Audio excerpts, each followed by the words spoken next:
حضرت حرم بن حیان تابعی ہیں، فرماتے ہیں جب میں نے یہ حدیث سنی نا کہ نبی پاک علیہ السلام نے فرمایا ہے کہ حضرت اویس کرنی ان کی دعا کی برکت سے اللہ میری امت کے لوگوں کی بخشش کرے گا، اور جب میں نے یہ سنا کہ حضرت مولا علی جیسے لوگ، حضرت عمر فاروق جیسے لوگوں کو جبہ دے کے بھیجا گیا ہے، اور حضور نے بھیج کے کہا ہے کہ اویس سے کہنا میری امت کے لیے دعا کرے، تو فرماتے ہیں میرے سینے میں لو لگ گئی کہ میں حضرت اویس کرنی سے ملوں، میری طبیعت لگ گئی، میرا شوق آ گیا کہ میں خواجہ اویس کرنی رضی اللہ تعالیٰ عنہ سے ملوں۔ میں نکل پڑا، اللہ کے بندے کے لیے نکلا۔ حضرت حرم بن حیان کہتے ہیں، اس کو ابن الجوزی نے بھی لکھا ہے، داتا گنج بخش علی اجویری نے بھی لکھا ہے،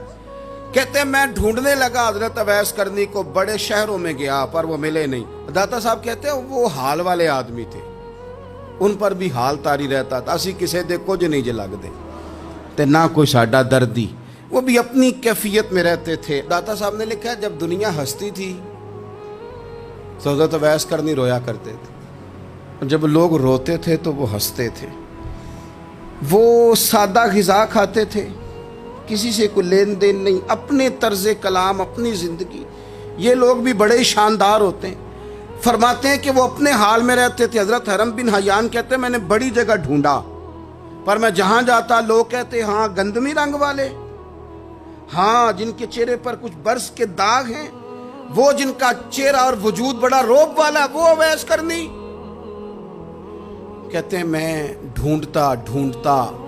جس شہر میں جاتا لوگ کہتے وہ آئے تھے پر چلے گئے۔ وہ کسی نے کہا تھا نا، اویسیوں میں بیٹھ جا، بلالیوں میں بیٹھ جا، صفیں تو سب بچھی ہیں، تو عشق والیوں میں بیٹھ جا۔ فرماتے میں وہ صفیں تلاش کرتا ڈھونڈتا، نہ ملے مجھے، بالآخر میں عراق پہنچ گیا، نہر فرات کے کنارے ساری دنیا سے علیحدہ ہو کے وضو کر رہے تھے۔ کہتے ہیں میں پیچھے کھڑا ہوں، میں نے جا کہا السلام علیکم، تو حضرت اویس کرنی چہرہ اٹھا کے کہنے لگے وعلیکم السلام حرم بن حیان۔ تو میں نے کہا حضور آپ مجھے جانتے ہیں؟ فرمانے لگے عارف تو روحی من روحی کا، میری روح تیری روح کی جاننے والی ہے۔ کہتے ہیں میں نے کہا حضور کو نصیحت کر دیں،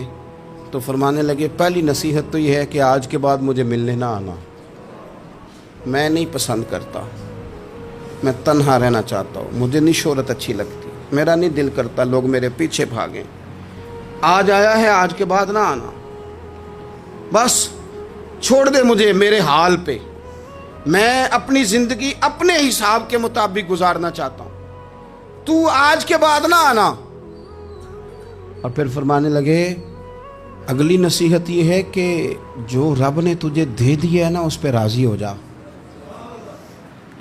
اگر اس پہ راضی نہیں ہوگا تو تکلیف میں رہے گا۔ فرماتے ہیں میں نے پھر کہا میرے لیے دعا کر دے، تو انہوں نے ہاتھ اٹھائے، کہنے لگے یا اللہ